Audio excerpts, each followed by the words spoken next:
नमस्कार, वक्त 4 का चक्रव्यूह का है। मैं हूं राजेश कुमार। पूर्व राज्यपाल सत्यपाल मलिक को सीबीआई का समन मिलने की अफवाह फैली थी और सीबीआई के समन को लेकर कांग्रेस और आम आदमी पार्टी ने केंद्र सरकार पर निशाना साधा है। मामले ने जब तूल पकड़ा तो पूर्व राज्यपाल सत्यपाल मलिक सामने आए और सत्यपाल मलिक ने जवाब दिया।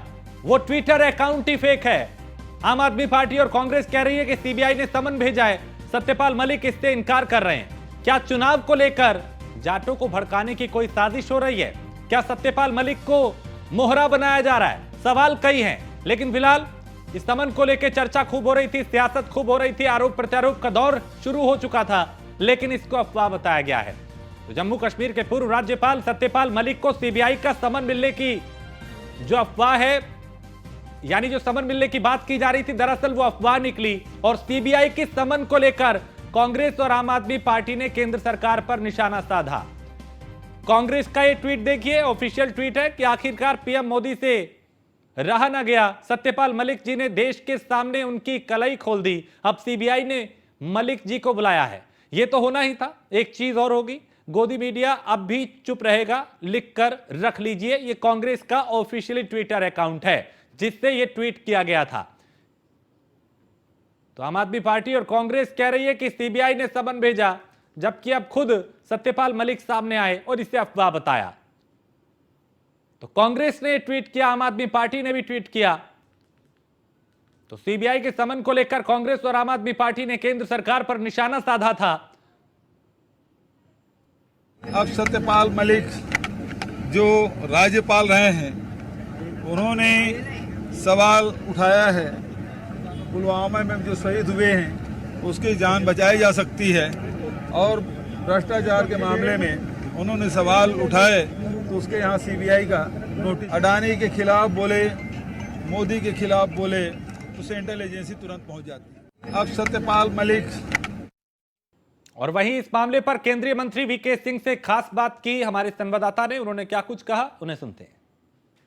हमारे साथ बातचीत करने के लिए केंद्रीय मंत्री वीके सिंह जी हैं। सर, आज ईद का त्यौहार मनाया जा रहा है देश के अलग अलग इलाकों में। आज भी आप पूर्व केंद्रीय मंत्री से मुलाकात करने आए हैं, बधाई देने आए हैं, क्या कुछ कहेंगे इस मौके पर? ईद उल फितर का मौका होता है, हम आपस में मिले एक दूसरे से, एक दूसरे को मुबारकबाद दें। और जो ये इतने दिन जो रोज़े रखे हैं उनका समापन हुआ है, एक उससे एक नई जो ऊर्जा आती है उसको लेकर आगे बढ़ें। सर, सत्यपाल मलिक लगातार बयानों को लेकर अपने चर्चाओं में रहते हैं, सीबीआई किसी भी पूछताछ कर सकती है, कुछ कहेंगे आप? एक मिनट सुनो, सत्यपाल मलिक जी की आप लोग क्यों उनको तूल देते हो? जिस व्यक्ति को एक इतने बड़े नेता ने, चरण सिंह जी ने कहा कि सबसे भ्रष्ट है, उसको तूल देने की आवश्यकता नहीं है। वो कुछ भी बोल सकता है, कुछ भी कर सकता है, छोड़ो उसको। बिल्कुल। तो ये थे हमारे साथ वीके सिंह जी, जिनका साफ तौर पर कहना है कि सत्यपाल मलिक कुछ भी बोल सकते हैं। और दिल्ली के मुख्यमंत्री अरविंद केजरीवाल ने भी ट्वीट किया कि सत्यपाल मलिक पे अरविंद केजरीवाल ने ट्वीट किया। और ट्वीट में क्या लिखा है वो आपको बताते हैं कि पूरा देश आपके साथ है। खौफ के इस दौर में आपने बहुत साहस दिखाया है। सर वो कायर हैं, सीबीआई के पीछे छिपा है। जब जब इस महान देश पे संकट आया, आप जैसे लोगों ने अपने साहस से उसका मुकाबला किया। और इस वक्त सत्यपाल मलिक जी खुद हमारे साथ फोन लाइन पे जुड़ चुके हैं। सत्यपाल जी, न्यूज़ वन इंडिया पे आपका स्वागत है। सर, एक समन काफी चर्चाओं में है, इसको लेके अरविंद केजरीवाल ने भी ट्वीट किया, कांग्रेस भी ट्वीट कर रही है। इस समन की सच्चाई क्या है?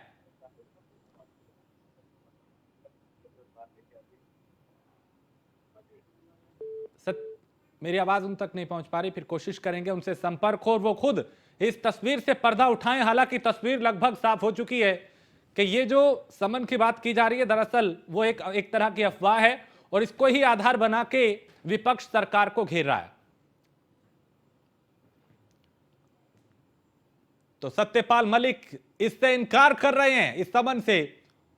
और अभी हम फिर इस कोशिश में हैं कि उनसे सीधी बात हो और वो बता पाए न्यूज़ वन इंडिया पर कि आखिर सच क्या है और जो ये सियासत हो रही है उसको लेकर किस तरीके का रवैया उनका रहता है। क्योंकि कांग्रेस ने सत्यपाल मलिक के मामले में ट्वीट किया, आम आदमी पार्टी के जो मुखिया है उन्होंने भी ट्वीट किया, अरविंद केजरीवाल ने, और उस ट्वीट के जरिए वो घेरने की कोशिश कर रहे हैं। एक बार फिर हम अरविंद केजरीवाल का ट्वीट आपको दिखाते हैं, उसमें क्या लिखा गया है। देखिए, ये केजरीवाल का ट्वीट है जिसमें वो लिखते हैं कि पूरा देश आपके साथ है। सत्यपाल मलिक के लिए लिख रहे हैं कि खौफ के इस दौर में आपने बहुत साहस दिखाया है। सर वो कायर है, सीबीआई के पीछे छिपा है। जब जब इस महान देश पर संकट आया, आप जैसे लोगों ने अपने साहस से उसका मुकाबला किया। वो अनपढ़ हैं, भ्रष्ट हैं, गद्दार है, वो आपका मुकाबला नहीं कर सकता। आप आगे बढ़ो सर, प्राउड ऑफ यू। ये ट्वीट अरविंद केजरीवाल का है, लेकिन अरविंद केजरीवाल जिस मुद्दे को आधार बना के, यानी जिस समन को आधार बना के सरकार को घेर रहे हैं, दरअसल वो कोरी अफवाह निकली। इस बात को खुद सत्यपाल मलिक ने खारिज किया है। चर्चाएं ये चल रही थी कि उन्हें सीबीआई ने समन दिया है, जिसके बाद विपक्ष सरकार पर हमलावर हो गया। आगे बढ़ते हैं। माफिया ब्रदर्स के हत्याकांड से जुड़ी इस वक्त एक बड़ी खबर आ रही है, जहां अतीक अशरफ हत्याकांड योगी सरकार के मंत्री धर्मपाल सिंह ने बड़ा बयान दिया है। उन्होंने कहा कि विपक्ष ने अतीक की हत्या करवाई है और राज खुलने से डर रहा था विपक्ष। धर्मपाल सिंह ने कहा अतीक के पास विपक्ष के कुछ गंभीर राज थे, जिन्हें छिपाने के लिए यह हत्या करवाई गई। बहुत बड़ा आरोप यहां पे उन्होंने लगाया है। तो राज खुलने के डर से इस हत्याकांड को अंजाम दिया गया। तो इस वक्त इस अतीक और अशरफ के मामले से जुड़ी एक बड़ी अपडेट, बड़ी खबर, जिसमें योगी सरकार के मंत्री धर्मपाल सिंह ये कह रहे हैं कि विपक्ष ने अतीक और अशरफ की हत्या करवाई है। क्यों? क्योंकि वो कुछ राज जानते थे और इस डर से उन्होंने अतीक और अशरफ को मरवा डाला।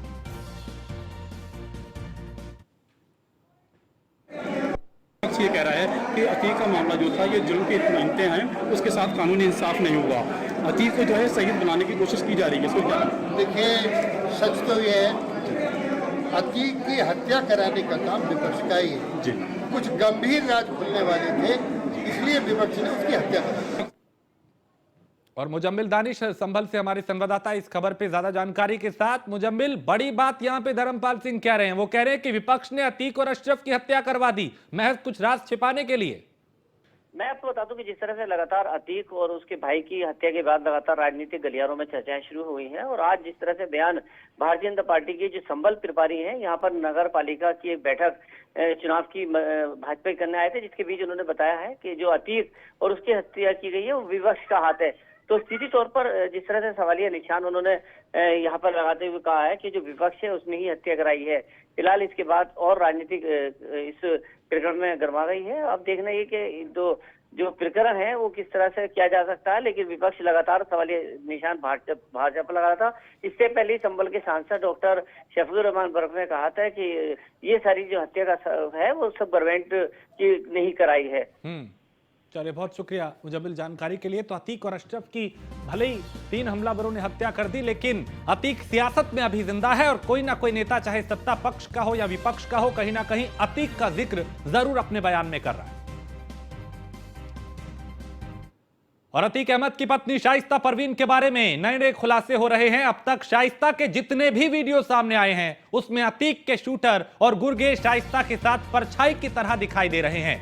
ऐसा ही एक और वीडियो सामने आया है। लोकसभा चुनाव का एक वीडियो सामने आया है जिसमें शाइस्ता अतीक के लिए प्रचार कर रही थी और उस वक्त अतीक देवरिया जेल में बंद था। उस चुनाव प्रचार में भी अतीक के गुर्गे शाइस्ता के साथ घूमते दिखाई दिए और इस वीडियो में साबिर भी देखा जा सकता है, जो उमेश पाल हत्याकांड का आरोपी है। तो एक के बाद एक कई वीडियो शाइस्ता परवीन के सामने आ रहे हैं। एक और वीडियो सामने आया है, उसमें शूटर साबिर के साथ शाइस्ता परवीन चुनाव प्रचार करती हुई दिखाई दे रही हैं। बताया जा रहा है पिछले चुनाव का ये वीडियो है, पिछले लोकसभा चुनाव का। उस वक्त शाइस्ता परवीन अतीक के लिए प्रचार कर रही थी। ज्यादा जानकारी इस पे नीलेश चौहान लखनऊ से हमारे संवाददाता देंगे। नीलेश, एक और वीडियो शाइस्ता परवीन का सामने आया जिसमें वो साबिर के साथ दिखाई दे रही हैं। देखिए, बिल्कुल आपको बता दें कि उमेश पाल हत्याकांड के बाद से जितने भी बड़े खुलासे हो रहे हैं, नए वीडियो सामने आ रहे हैं, उसमें एक चीज कॉमन दिखी है। अतीक के परिवार का कोई भी सदस्य हो, लेकिन उनके जो साथी लोग थे, जो खास गुर्गे थे, खासतौर पर गुड्डू बम्बाज की बात की जाए, साबिर की बात की जाए, तो ये लगातार उन वीडियो में नजर आए हैं। आज का जो ताजा वीडियो निकलकर सामने आया है, जो बताया जाए कि पिछले चुनाव का है, जब अतीक अहमद देवरिया जेल में बंद था, उस दौरान चुनाव प्रचार के दौरान देखा गया कि शाइस्ता के पीछे बिल्कुल साये की तरह साबिर चलता हुआ नजर आ रहा है। ये वही साबिर है जिसके ऊपर यूपी पुलिस ने जो है इनाम घोषित कर रखा है और लगातार फरार चल रहा है।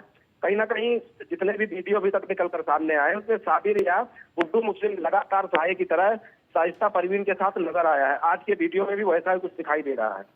बहुत शुक्रिया नीलेश जानकारी के लिए। तो एक के बाद एक कई वीडियो सामने आ रहे हैं जो कई खुलासे कर रहे हैं। अब शाइस्ता परवीन का एक और वीडियो जिसमें वो साबिर के साथ दिखाई दी।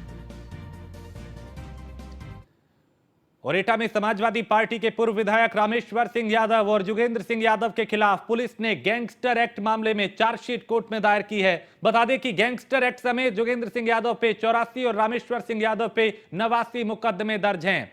समाजवादी पार्टी के नेता की जेल से लाकर विशेष न्यायाधीश गैंगस्टर कोर्ट में पेशी कराई गई। न्यायालय ने आरोपी सपा नेता का वारंट बना के वापस जेल भेज दिया।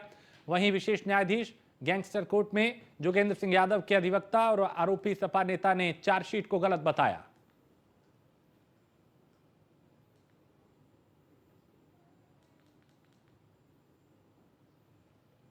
तो पूर्व सपा विधायक के खिलाफ चार्जशीट दायर की गई है। सपा नेता ने चार्जशीट को गलत बताया।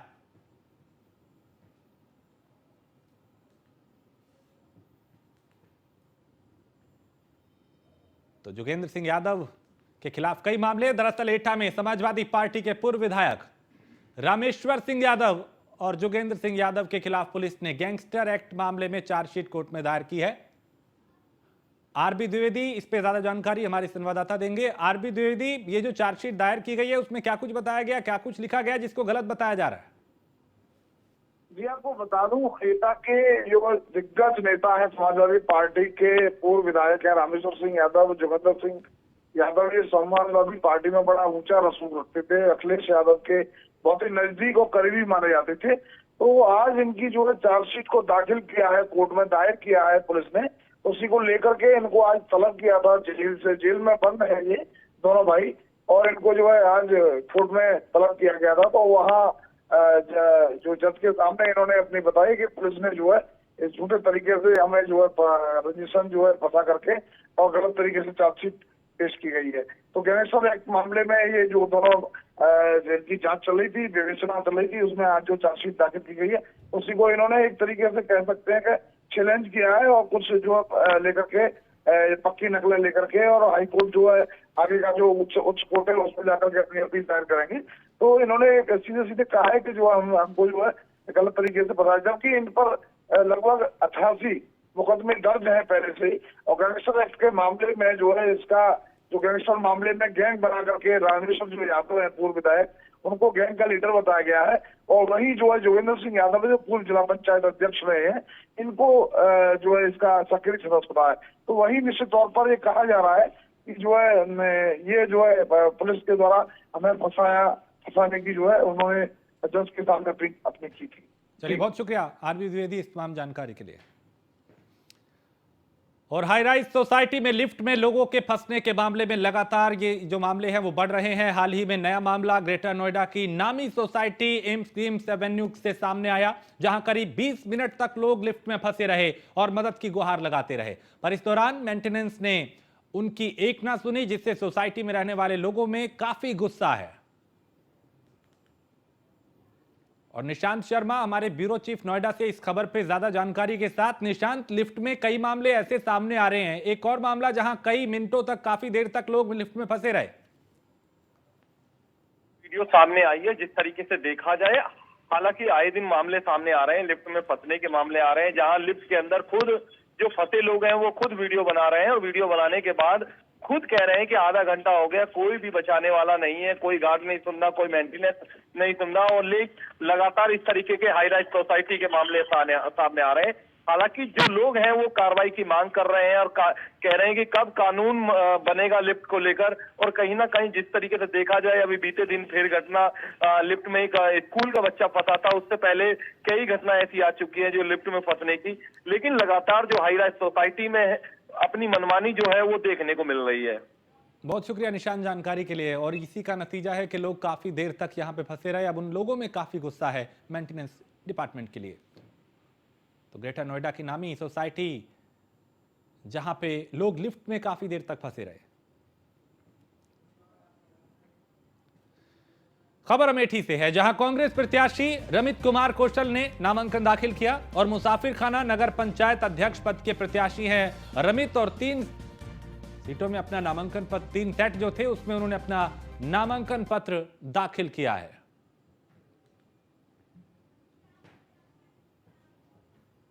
पंचायत मुसाफिर खाना अध्यक्ष पद के हेतु नामांकन के लिए हमारी पार्टी की तरफ मुझे नामित किया गया है। पार्टी की तरफ से, किस पार्टी की तरफ? कांग्रेस पार्टी की तरफ से मुझे यहाँ पर नामित किया गया है। आपने नामांकन दाखिल कर दिया? नामांकन हमने यहाँ पे दाखिल कर दिया। क्या कुछ मुद्दे हैं आपके चुनाव में आ रहे हैं आप अध्यक्ष के लिए? हमारे मुद्दे हैं इस नगर पंचायत का भ्रष्टाचार। भ्रष्टाचार ये है कि पैसा आता है एक मतलब ऊपर। और डिप्टी सीएम ब्रजेश पाठक ने ईद की शुभकामनाएं दी। ऐशबाग ईदगाह पहुंच के ईद की उन्होंने मुबारकबाद दी और ईदगाह पहुंच के ब्रजेश पाठक ने ईद की बधाई दी।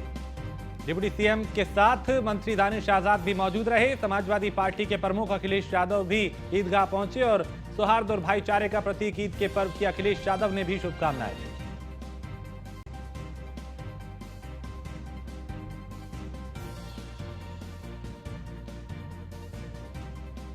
और इस वक्त एक बड़ी खबर आपको बताएं, फर्रुखाबाद से खबर है, जहां गंगा नहाने आए 2 युवक गंगा में डूब गए और एक युवक को लोगों ने बचाया, जबकि दूसरा युवक गहरे पानी में चले जाने से डूब गया। युवक की डूबने से मौत हो गई। 2 युवक यहां पहुंचे थे, एक को बचा लिया गया, जबकि एक की डूबने से मौत हो गई। सूचना मिलने पर पुलिस यहां पहुंची है। गोताखोरों की मदद से तलाश जारी कर एक शव को बाहर निकाला गया है। और डिप्टी सीएम ब्रजेश पाठक ने ईद की शुभकामनाएं दी। उनके साथ मंत्री दानिश भी रहे और अखिलेश यादव ने भी ईद पर शुभकामनाएं दी हैं, चूंकि ईद के मौके पर तमाम राजनीतिक दिग्गजों ने प्रदेशवासियों को, देशवासियों को मुबारकबाद दी।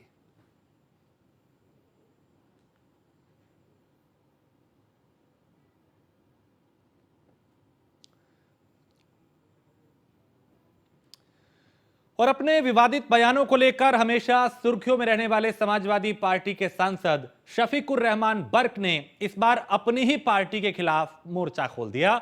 और तो और सियासत को इबादत कहने वाले सांसद शफीकुर रहमान को अब संभल के विकास की चिंता सता रही है। कैसे, ये रिपोर्ट देखिए और समझिए। संभल के लिए कोई काम नहीं हुआ।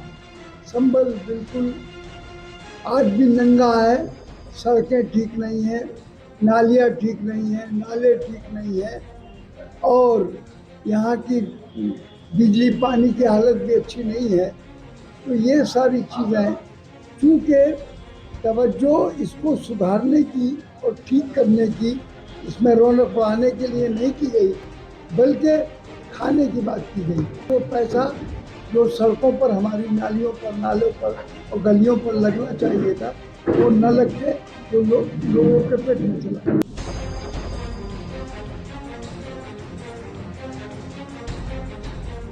इन संभल वाले चाचा शफीकुर रहमान बर्क को सुनिए, जिनको अचानक संभल की चिंता सता रही है। और तो और इनको इस बार इस बात की भी चिंता है कि किसी विधायक या सांसद के करीबी को टिकट न दिया जाए, जबकि चचा ये भूल गए कि उनके सांसद रहते ही पोता जियाउर रहमान बर्क 2022 में विधायक बन बैठे हैं। यहाँ तक कि समाजवादी पार्टी में खुद को नींव का पत्थर कहने वाले शफीकुर रहमान बर्क अपने पोते को चुनाव लड़ाने के लिए 2022 विधानसभा चुनाव में सपा से किनारा करने तक को राजी हो गए थे। लेकिन इस बार नगर पालिका चुनाव में प्रत्याशी मन का न होने के चलते निर्दलीय को समर्थन दे दिया और दलील पेश की कि विधायक की पत्नी को टिकट दिया गया। उम्मीद पर इस कैंडिडेट को हमने यासीन सैफी को ऐलान किया है कि अवाम की मांग हमसे ये थी कि भाई एक ऐसा आदमी हमें दो जिसको के जो अवामी काम कर सके। तो अवाम की तरफ से भी हमने राय ली, तो अवाम ने राय यही दी कि यासीन सैफी बेहतर रहेंगे। समाजवादी पार्टी से 4 बार के सांसद शफीकुर रहमान बर्क का कहना है कि मैं नींव का पत्थर हूँ, अगर मैं हटा तो इमारत गिर जाएगी। बर्क के इन अल्फाजों पर गौर किया जाए तो ये समाजवादी पार्टी के लिए खुला चैलेंज है। लेकिन इस बार सच्चे सिपाही को ऐसा क्या हुआ कि सपा के प्रत्याशी से किनारा करने की ठान ली। दरअसल समाजवादी पार्टी के सांसद शफीकुर रहमान बर्क संभल के रहने वाले हैं। संभल में ही समाजवादी पार्टी के विधायक नवाब इकबाल महमूद भी रहते हैं। 2017 विधानसभा चुनाव में शफीकुर रहमान बर्क ने समाजवादी पार्टी के मुकाबले अपने पोते जियाउर रहमान बर्क को AIMIM के टिकट पर विधानसभा का चुनाव लड़ाया था और वो दूसरे स्थान पर रहे थे। और तब हुई खटास अब देखने को मिल रही है। शफीकुर रहमान बर्क और इकबाल महमूद के बीच गुटबाजी हमेशा रहती है। आपने देखा उन्होंने कभी समाजवादी पार्टी के संबल में कोई कैंडिडेट का साथ नहीं दिया। वो तो खुद ही अपने आप को समाजवादी खुद ही कैंडिडेट करते हैं, कोई बात नहीं। ये तो पता चला है, देख लें। आवाम मेरे साथ है, मैं आवाम को देखता हूँ। संभल की जनता का दुखड़ा रोने वाले और अपने विवादित बयानों से सुर्खियों में रहने वाले सांसद शफीकुर रहमान बर्क हैं। इनको अब जनता की इतनी चिंता सताने लगी है कि जिस पार्टी ने इन्हें 4 बार सांसद बनाया उसी की खिलाफत कर बैठे। तो जनाब, आपको याद दिला दे कि संभल जिले की अभी उम्र ही क्या है। 2011 में मुरादाबाद से अलग हुआ संभल सांसद शफीकुर रहमान बर्क को इतना पिछड़ा लगने लगा कि अब निकाय चुनाव में अपना चेयरमैन बनाकर संभल का विकास करने की ठान ली। तो सांसद जी, याद दिला दे कि 4 बार वो खुद विधायक रह चुके हैं। 5 बार सांसद रहने के बावजूद भी आपका जिला आपके संरक्षण में विकास न कर सका, तो इसे संभल की बदनसीबी ही कहेंगे। संभल से मुजम्मिल दानिश की रिपोर्ट।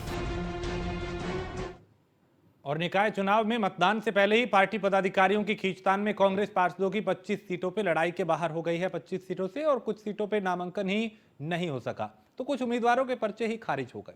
इसके साथ ही करीब 24 सीटों पे कांग्रेस की तरफ से 2-2 उम्मीदवारों ने आवेदन किया है। पार्टी के नेता एक-एक नाम वापिस करवा प्रत्याशी की स्थिति स्पष्ट करने की कवायद में जुटे हुए हैं। निकाय चुनाव के लिए नामांकन की प्रक्रिया सोमवार को पूरी हो गई। नामांकन वापस लेने का आज आखिरी मौका था। कांग्रेस की तरफ से करीब 24 सीटों पर 2 या 2 से अधिक लोगों ने नामांकन किया। इसमें 7 सीटें ऐसी हैं जिनके पास नामांकन करने वाले सभी उम्मीदवारों के पर्चे अलग अलग कारणों से खारिज हो चुके हैं। इनमें से कुछ ने बिना पार्टी के नामांकन किया था, जबकि उन्हें सिंबल देरी से दिया गया। वहीं करीब 25 सीटें ऐसी हैं जिन पर पार्टी की तरफ से किसी प्रत्याशी ने नामांकन ही नहीं किया। सूत्रों की माने तो पदाधिकारियों की खींचतान में नामांकन नहीं हो सका और पार्टी मतदान से पहले ही दौर से बाहर हो गई। सूत्रों के अनुसार नामांकन पत्रों में गड़बड़ियों की वजह से कुछ सीटों पर हुए नामांकन खारिज होने की जानकारी मिली है। करीब 24 सीटों पर डबल नामांकन हुए। ऐसी सीटों पर एक उम्मीदवार के नाम का नामांकन वापस कराया जाएगा। इन सीटों पर नहीं हुए नामांकन। पहली सूची में घोषित उम्मीदवारों ने नामांकन नहीं किया। लालजी टंडन, कल्याण सिंह, न्यू हैदराबाद तृतीय, बालागंज प्रथम सीट पर नामांकन नहीं। जानकीपुरम प्रथम, आलमनगर, फैजुल्लाहगंज प्रथम, कन्हैया माधवपुर प्रथम सीट पर नामांकन नहीं। रानी लक्ष्मीबाई, भारतीय हरिश्चंद्र और कदम रसूल सीट पर नामांकन नहीं। बता दें कि पदाधिकारियों की खींचतान में पहली सूची अवैध करते हुए दूसरी जारी करने की बात की गई थी। ऐसे में नामांकन नहीं हो सका। वहीं इंदिरा नगर, लाल बहादुर शास्त्री, लेबर कॉलोनी, बाबूगंज, बिहारी, गीतापल्ली समेत कई वार्ड में पार्टी सिंबल मिलने का दावा करते हुए 2-2 लोगों ने नामांकन किया। बीजेपी के प्रवक्ता संजय चौधरी का कहना है कि जब शीर्ष नेतृत्व ही ध्यान नहीं दे रहा तो पार्टी में ये सब होना स्वाभाविक है। ऐसे हालात में जब उत्तर प्रदेश में निकाय चुनाव है और कांग्रेस का नेतृत्वकर्ता हमेशा ही पीछे रहा है। देखिए, बहुजन समाज पार्टी उत्तर प्रदेश की राजनीति का एक बड़ा फलक है। लोकसभा में भी समाजवादी पार्टी से 2 गुने सांसद समाजवादी पार्टी के हैं और नगर निकाय में भी समाजवादी पार्टी की जहां 0 सीट है तो बसपा के पास 2 नगर निगमों में प्रभुत्व है। इस आधार पर बसपा जिस प्रकार से भाजपा के विरोधी वोटों का ध्रुवीकरण कर रही है, निश्चित रूप से मुझे लगता है कि समाजवादी पार्टी के लिए एक बड़ा चैलेंज। नामांकन प्रक्रिया से पहले ही प्रदेश कांग्रेस अध्यक्ष की तरफ से सोशल मीडिया पे उम्मीदवारों की सूची जारी की गई थी। इसके कुछ ही देर में सूची को अवैध घोषित कर दिया गया। हालांकि इसके बाद पार्टी की तरफ से कोई दूसरी सूची जारी नहीं की गई। बताया जा रहा है कि कांग्रेस के प्रांतीय अध्यक्ष के दखल पर सूची में बदलाव किया गया। इसी दौरान हालात साफ नहीं होने से 16 प्रत्याशी सिंबल मिलने के बावजूद नामांकन नहीं कर पाए। इससे नाराज प्रत्याशी ने मंगलवार को पार्टी की सदस्यता से त्याग पत्र दे दिया। इसमें रीमा वाल्मीकि, सोनू रावत, अमित गुप्ता, रीना यादव, पूजा श्रीवास्तव, अर्चना श्रीवास्तव और रिंकी मिश्रा समेत कई नेताओं की लंबी फहरिस्त है। इन नेताओं ने त्याग पत्र भी सौंप दिया। इसे लेकर सपा प्रवक्ता रविंद्र प्रताप सिंह का कहना है कि ये कांग्रेस के लिए बड़े ही दुर्भाग्य की बात है कि ऐसी स्थिति में कांग्रेस अपने उम्मीदवार को टिकट देती है। वहीं साथ ही कहा कि समय पे पर्चे नहीं भरा जाना दुर्भाग्यपूर्ण है। नगर निकाय चुनाव में कांग्रेस प्रत्याशियों द्वारा समयबद्ध तरीके से पर्चा नहीं भरा जाना या अधूरे पर्चे भरा जाना, जिसके कारण पर्चा खारिज हो जाना एक दुर्भाग्यपूर्ण दुर्घटना है। लेकिन इस प्रकार की दुर्घटना किसी भी पार्टी में घटित हो सकती है। इस प्रकार की दुर्घटना कांग्रेस के साथ भी हुई है, भारतीय जनता पार्टी के साथ भी घटित हुई है, समाजवादी पार्टी के साथ भी घटित हुई है। लेकिन यह कहने की आवश्यकता है कि पार्टी का सिंबल उसी जिम्मेदार पदाधिकारी को दिया जाए। उत्तर प्रदेश के निकाय चुनाव में कांग्रेस पार्टी पर भी गंभीर आरोप लगे हैं। पार्टी पहले लिस्ट जारी करती है, फिर उसे कैंसिल करती है, जिस कारण बहुत से उम्मीदवारों को पर्चा दाखिल करने में समस्या का सामना करना पड़ता है। 19 उम्मीदवारों ने नामांकन ही नहीं किया, साथ ही 6 उम्मीदवारों का पर्चा खारिज हो गया। वहीं इस मुद्दे पे जब कांग्रेस के प्रवक्ताओं से बात करने की कोशिश की गई तो कांग्रेस नेताओं ने बोलने से साफ मना कर दिया। वहीं इस मुद्दे पे बोलने से कांग्रेस के बड़े नेता भी गुरेज कर रहे हैं। उत्तर प्रदेश के निकाय चुनाव में एक बार फिर जो है कांग्रेस बैकफुट पे आती नजर आ रही है, यानी कि 25 आवेदनकर्ता को पर्चा नहीं भरने को मिला, यानी कि कुछ लोगों ने अपने पर्चे दाखिल ही नहीं किए तो कुछ लोगों ने के पर्चे खारिज कर दिए गए। आपको बता दें कि उत्तर प्रदेश कांग्रेस कमेटी पूरी तरीके से इस बार निकाय चुनाव कराने के लिए पूरी तरीके से तैयार थी और इसको लेकर के लगातार टिकटों को लेकर के मंथन भी चल रहा था। लेकिन कहीं ना कहीं बड़ी चूक होती नजर आई, जिसको लेकर के टिकट बंटवारे के बाद से विवाद उठता दिख रहा था, यानी कि कई लोगों पे बड़े बड़े आरोप भी लगाए गए। इसके बाद 19 प्रत्याशियों ने पर्चा ही नहीं दाखिल किया, वहीं 6 पर्चे पे कमियों की वजह से उसको खारिज कर दिया गया। ऐसे में कांग्रेस के प्रत्याशी या कांग्रेस के बड़े नेता इस मुद्दे पर बोलने को भी तैयार नहीं। और इसी के साथ इस बुलेटिन में फिलहाल इतना ही। आप बने रहिए न्यूज़ 1 इंडिया के साथ।